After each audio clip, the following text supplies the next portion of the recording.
YouTube, what's going on? It's everybody's favorite point guard, Geethers, back with another video, and today I am going over some NBA 2K26 point guard builds that I think is going to be just amazing. And funny enough, probably a title of this video and a thumbnail is going to be something revolving the two-way slashing playmaker for 2K20. And when I originally made this video, I wasn't planning for these builds to be called two-way slashing playmaker, but as you see, three of them are called two-way slashing playmaker. It's just full circle. It's perfect. And with 2K26 coming up, I really do think that a build like the 2K20 two-way slashing playmaker is going to be the best point guard build in the game.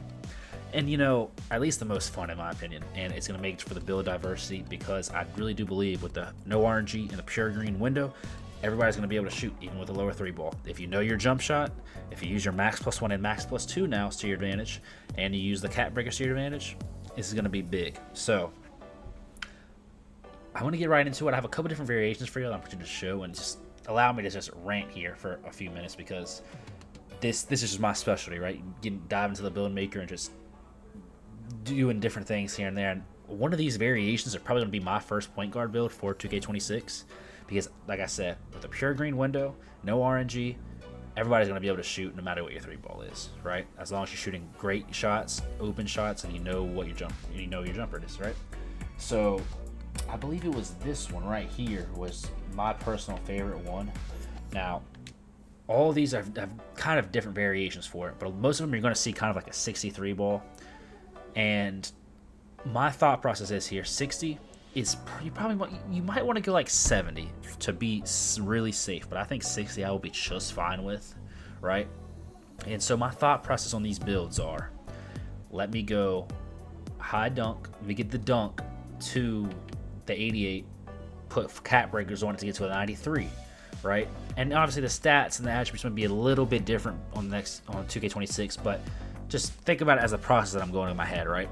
So I'm thinking I get posterizer to gold, whatever that may be, but this 2K's 93, so I get my dunk to 93, which that was already like the max you really needed to go this year because much higher than that wasn't helping you much.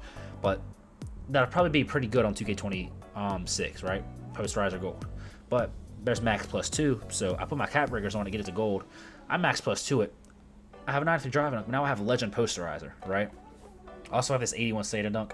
That's personal preference. Like a lot of this stuff, like I never say don't copy my exact build, or never copy an exact build you see from somebody else, but tweak it to your liking, right? And something like this, I love having a high standing on my build, especially if I end up getting a switch on a smaller guard, or if I play off the ball for a possession or two. Off the backdoor cuts can just be easy standing dunks. Especially with this year 2K26, the standing dunk meter is supposed to be a lot easier. But all this stuff you can tweak to your liking. But something like this, I'm gonna be able to get to the rim, finish at will. I have the ball handle. I always also, me personally, that's a 90 pass second. I'm gonna end up putting more cap breakers on it to at least get to that 92, as you can see, to get that dimer on Hall of Fame. But some people are going to be only parking only 70, 75 pass act, right? And so, I play pro and rec, so I want that high pass act. But, it varies based on what you like. But I have the 85 ball handle here to give me the, there's going to be 3 tiers of dribbling this year, like it was in 2K20. And Mike Wing said you only need an 85 or up to get that tier 3. So I'm thinking 85 will be plenty for me, especially because I'm not no dribble guy or anything either. I just do what I need to do to get open and score and get my teammates open, right? But, I have a couple different variations that have that higher ball handle, lower pass act, and I'm going to show y'all.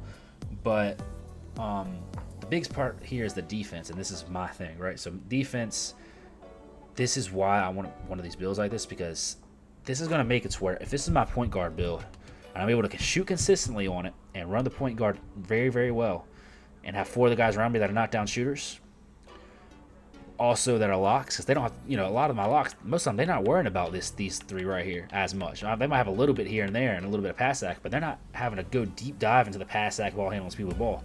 They're locks and bigs. They're worrying about the other stuff, so they're able to have the stats everywhere else where they like to. So they're all going to be good defenders. But now, if I'm a point guard and I have defensive stats like this as well, there's no weak link on the court. So we can run a zone, we can run a man, and they're not just able to exploit us like they were. Like a lot of the times in 2K25, your point guard essentially was not able to have a whole lot of defense. If he did, then it's kind of limiting you a little bit, right? But this would be, I could guard the other team's best player with this because I'm putting 5 cap breakers on that perimeter defense, getting the 99 perimeter defense, plus I have the 92 agility. So basically, with the 92 agility and 99 perimeter defense, I have Challenger on Legend, On Ball Menace on Legend, Pick Dodger on Legend, because Pick Dodger you need a 92 agility to get it to Legend. A Move Enforcer, that's the only one I wouldn't have on Legend. And trust me, I love me some Immovable Enforcer, and all my lock builds usually have it on Hall of Fame to Legend. But it's being a point guard build, I had to sacrifice the strength a little bit just so I can get the speed with ball because I'm 6'6", and I do think 6'6" is going to be the height for point guards this year, either 6'5" or 6'6" like it was back in the day. And I do still think a lot of people are going to be making their small builds too, and they're going to be viable again. But I do think it's going to be a lot of fun to play on these 6'5", 6'6" builds. 6'6", me personally, I think is going to be the way, just because 6'6" you can still get to that 93 ball handle and still have the 86 view of the ball and stuff like that. Before, once you get past that height now, you're a lot slower than you are at 6'6". But you have that. You're very fast still. You have the vert for your dunking and everything. And the shooting. Now, obviously, 63 ball, 50 mid-range. Not a high free throw. But free throws are also green or miss this year. So if I throw on a free throw that I know, and I have at least a 60-something, a 70-something free throw, I feel like I'm going to green it every time. I mean, I'm not too worried about that. Plus, the 3 ball. I've already said, I think 60 is going to be that sweet spot this year. Truthfully, if you want to be safe, 70, maybe at 70 to start off with would be safer. But also, one of the things I haven't talked about yet is the little build specialization quest, to where if I have this at a 60, and I would have to have both 60 mid-range and 63, but I can, lower something else to get that. No issue, right? But you can also get more attributes, more +1 and +2s for your shooting.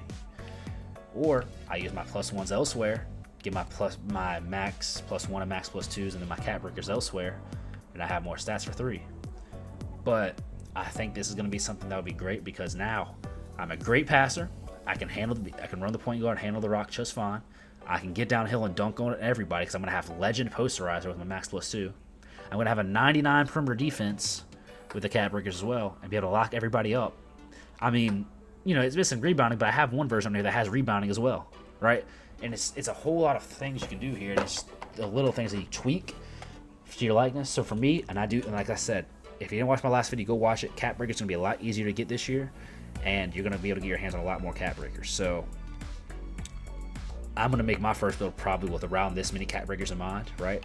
Because for this build, I'm thinking, okay, +5 driving dunk, +5 perimeter defense, and I'm thinking like +2 pass X. That's 12 cap breakers in mind, but I don't think that's going to be that hard to get your hands on this year. Even if, and maybe even like a +1 on ball handle would be nice too, but even if some of these you have to wait for, like I can wait on the pass X a little bit. I can wait on the ball handle a little bit. It's not going to take you too long to get all of these. I mean, maybe the first 5 will be easy. Maybe the second set of 5 will be a little bit harder, but I'm telling you, they're not going to be that hard this year because there's so many different ways to get them. Plus, with the max +1 and max +2s, you're going to be fine. So, here's one of the ones that I like. This is one of my favorite ones because of the defense. But there's a couple other options that switches up a little bit. So I'll show you some of the other ones. Here's another one. This one's a 2-way rim attacker. Essentially the same thing. All these are going to be the same height, wingspan, height, and weight, all that. It's just different stats here and there. So this one still gets the 99 perimeter D. Doesn't have the 85, the higher agility, but this is kind of just one that changes it up a little bit. Essentially gives you that high ball handle if you want that. Lowers the pass sack a little bit. But you still get that high perimeter D. You still get a decent steal. Basically, most of this, I'm just tweaking the speed and agility a little bit. Tweaking the perimeter defense, steal, and then the pass sack ball handle. And then some of these too, like, if you don't want all that ball handle, for instance, but you don't need that much pass sack either. Now I can lower my layup some. I have this lower. I have the pass sack lower as well. Now I can get a 70-something 3 ball, and it might be a little bit of a safer option for you to do that, right?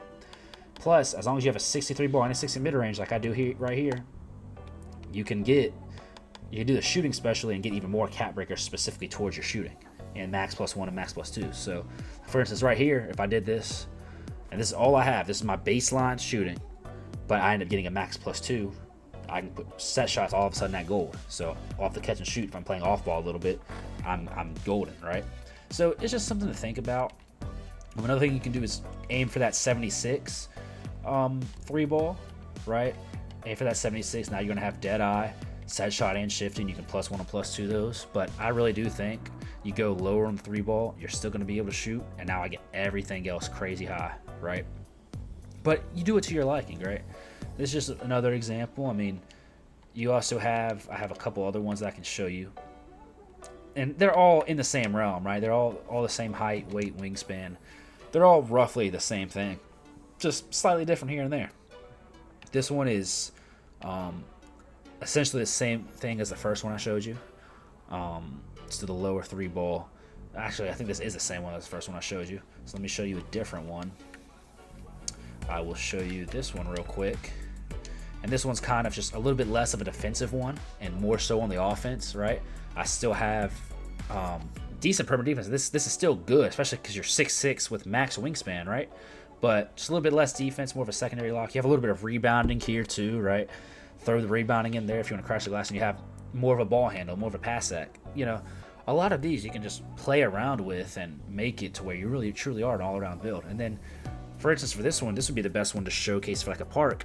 If I'm a park player, I don't need the pass sec, right? I'll say we'll go 78 pass sec to keep the versatile visionary on bronze, because park you don't need a high pass sec. Even as the point guard, it doesn't need to be crazy. You know, you're not making as crazy passes as you would in rec and pro-am. So now I have a lot more stats to work with. I can get that 3 ball up to a 68 if I wanted to, get that set shot specialist on bronze, or if I wanted to keep it low, or get it to where I get the specialty thing, so I can work for my +1s and my badges, especially for shooting, get it moved to 60, right? And now I can get, or if I really do want more shooting, right, I can lower standard dunk always. Not everybody is going to be one of the 81 standard dunk. 45 is plenty. Well, now 71 3-pointer. I'm working with the 70s now with that, right? Also, if I'm a park player, I don't need free throw. I can put that as low as I can if I'm a park player, right? And now you just have more stats to work with. And you know, if you have the rebound, if you don't want the rebounding, boom, I'll take the rebounding away. And now you still have the shooting if you really do want it. But I want to go anything higher than this, really, for the shooting. At most, this year, if you really want to be that true all-around guard, at most, I'd say go 83 3 ball. Okay, go 83. Get your limitless range on bronze, and then let your cap breakers, not even cap breakers, let your +1 and +2s do the rest of the work for you. Get that limitless range +2 to gold. Get the set shot +1 or +1 to silver. The shifty shooter +1 to silver. You know, you have so many of those to work with that you can do things like this, right? And so I just want y'all to let me know what y'all think. Like I said, my favorite one is probably the one that has the most defense possible. I wanted to say it was this one. This one is probably my favorite one because of all the defense. You know, the 99 perimeter, the 92 agility. I put a couple +1s on pass sec, maybe 1 +1 on ball handle, +5 driving dunk, +5 perimeter defense, and now we're talking about a crazy build. And I promise you, I'm still gonna be able to shoot on a build like this. But y'all let me know what y'all think, and you know, it's really something to just give y'all something to think about, because if I have a build like this and I can shoot consistently, why would I make a build that has a, you know, crazy high 3 ball? For the way I play, at least, because I like playing a whole lot of 5 out, a whole lot of getting to the rim, getting my teammates involved. I don't like just running around screens and shooting. You know, I have to do it sometimes if you want to win, but it's something that that really just gives us to think about until 2K26 comes out. So yeah, let me know what y'all think. It's your favorite point guard Geethers, and let me know if y'all want more build videos like this. I made one about lockdowns. I can make one about centers too, because centers, it's like the same thing. And centers already have low 3 balls as it is, so it's going to even be better year for centers this year. But let me know what y'all think. The 2-way slash a Playmaker is back. As you can see, all these builds were called 2-way slash a Playmaker. And one of my first build is going to be something in this realm. So appreciate y'all for watching. Make sure y'all like the video, subscribe if you're new. It's your favorite point guard Geethers, and I'm out. Peace.